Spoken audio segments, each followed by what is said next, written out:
স্তূপ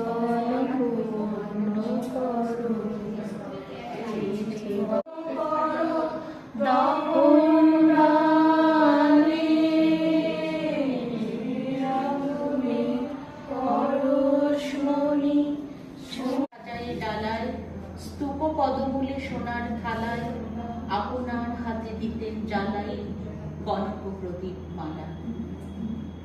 অজাতশত্রু রাজা হলো যবে পিতার আসনে আসি, পিতার ধর্ম শনিতে স্রোতে মুছিয়া ফেলিল রাজপুরী হতে, সপিল যজ্ঞ অনল আলোতে বৌদ্ধ শাস্ত্র রাশি।